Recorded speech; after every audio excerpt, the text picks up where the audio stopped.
That's stock with the little pipe going out the side. Yeah.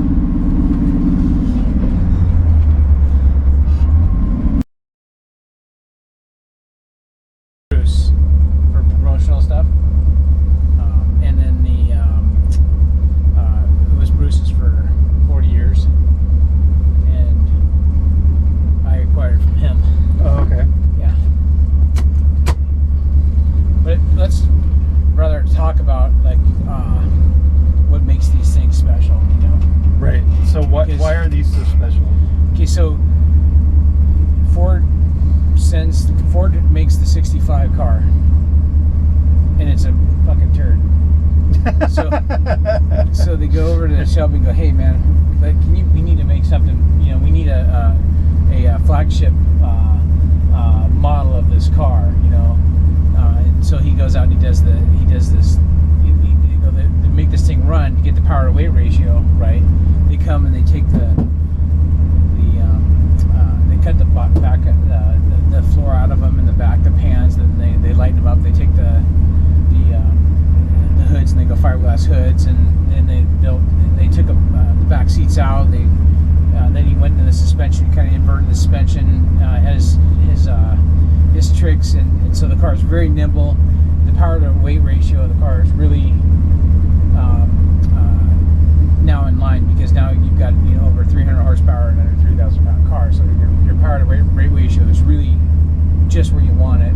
Right. And by doing the alterations that he's done now, he's made a nimble car where he's got the power of a muscle car for the straightaways.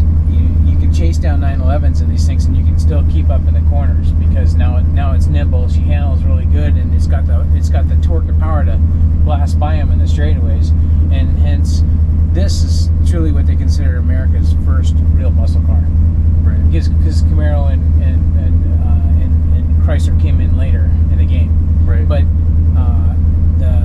this car being the first real race muscle car, you know, for racing, you think about, there was nothing before that. You know, we had the early Fords, like the 60, 1, 2, 3 Fords and 4 Fords with the big engines in it, and so also with the Chryslers. You had the Cornettes with the Hemis in them. And those are just made to go straight line. Made to go straight. Right. And then all of a sudden they came up with a smaller platform. We've got these cars now in 65, Ford being the first in line, introducing this, Shelby turning it into a real high performance car. Right. And I had never been into these cars. I hated Fords. I was a Chevy guy. Right. So I never looked twice at these cars. I drove a couple of them. They were like pigs. Well, this is not like a normal Mustang in any way, shape, or form. You know? Right. Yeah. They're totally sleepers. You know. So what changed your mind about getting one of these cars?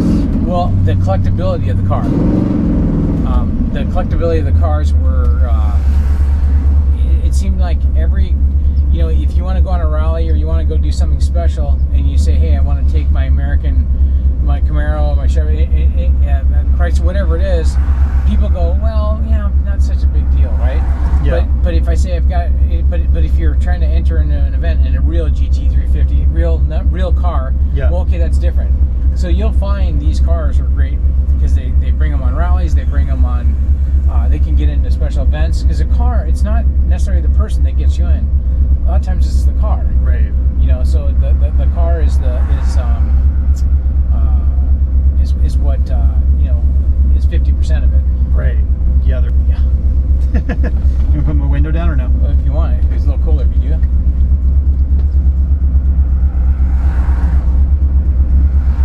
So it had the lockout rear end, you know.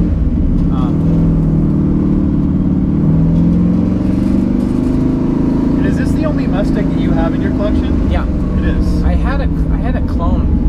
A clone of one of these years ago, okay. but it didn't have the cutout forwards. It wasn't real, you know. Yeah. Feel the lockout when you want to turn. Yeah. You know. So.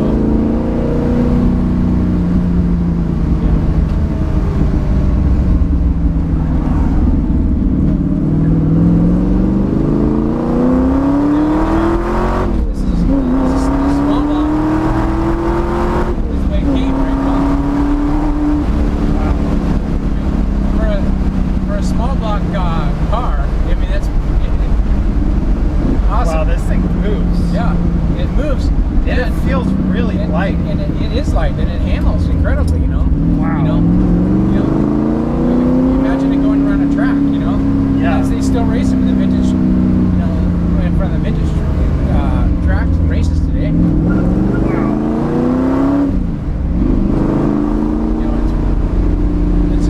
surprising though. Yeah. You know, you get into another pony car and it's not the same. No. You know. Yeah. Wow. But you're stock. This is stock. Yeah. And it's like, you know, you get into some cars that are really highly collectible. Well, what makes this car so collectible? What I just showed you, because I didn't know they did this. You know. Yeah. Because, you know, there's so few of them. There were special cars. No one never got a chance to. You know, it's not like everyone could try them out. So Right. only the the people that were in the right place at the right time that had bought one, you know, were able to have it and know what they are. A lot of guys don't know this. I've been collecting cars for, you know, 25 years, 30 years, and I've had 150 cars probably. I never knew this car existed.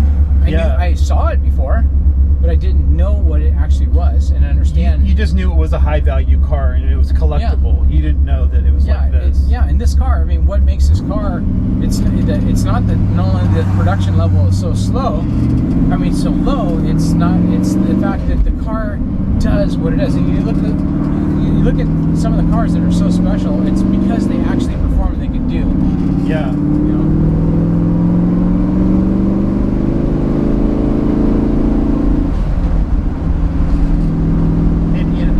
I'm so surprised, like, because a normal Mustang is not as very heavy car, but they feel like kind of clunky and heavy. Mm-hmm. Yeah. This car doesn't feel like that at all. Yeah, you want to drive it? I guess. No? Sure. Yeah.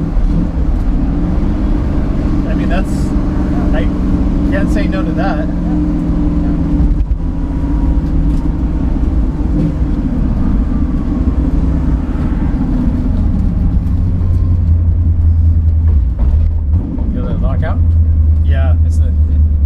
At first I'm like, oh my gosh, the rear end's going out. No, it's not. Yeah, it feels like it's for a second. That's the way they do it. Wow.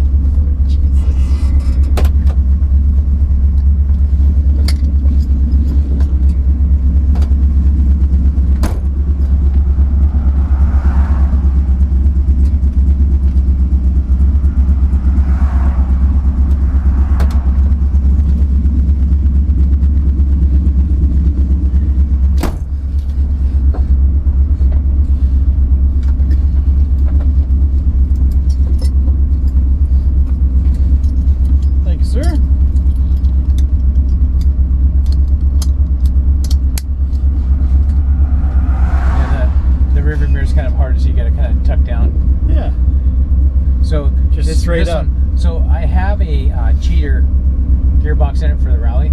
Okay. I have two gearboxes. I have a 4-speed. I have the original 4-speed with the nickel gears in it. Those things are about 15 grand. Okay. But I have a cheater in this one, so it's transitional because I got a fifth in it for when I'm on a rally. So then I don't. So it has a fifth. It has a fifth. Yeah. It has a 5-speed. Well, it doesn't. It doesn't. But this one. But it does. It does for October. Okay. Yeah. And so I switch them back and forth. So it's the guy down in San Diego. This guy named Ray Conley that builds these cars and he restores them and he certifies them. He's got a setup where you go in there and he slips in the 5-speed in the drive shaft. It fits it, and then you have he puts your original drive shaft and gearbox up on the shelf wrapped together, and it's 2 hours. You send it down there and he switches it back. Wow. So I'm running I was running the 5-speed because I claimed down to get her because she can't fly commercial.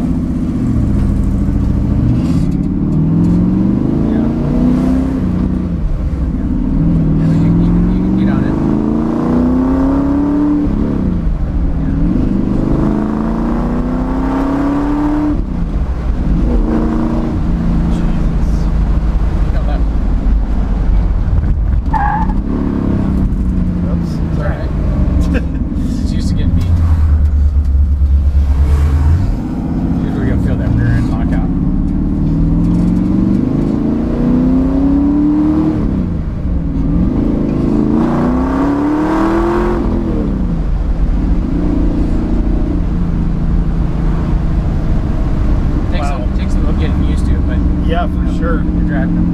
Wow. Every car.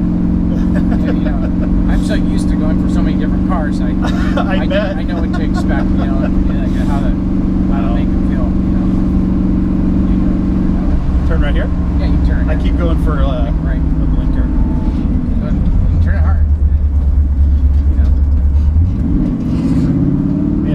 like it's not going to be nimble, but it really is.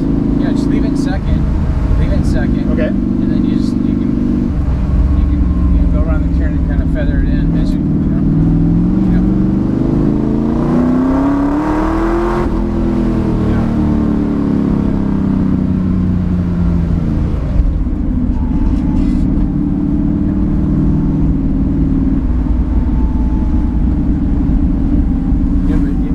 For a stock car, they're ballsy, aren't they? Yeah. And that's Big stock time. with a little pipe going out the side. Yeah.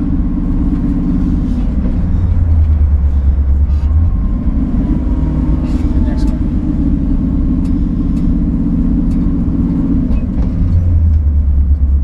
Pull it here? Yeah.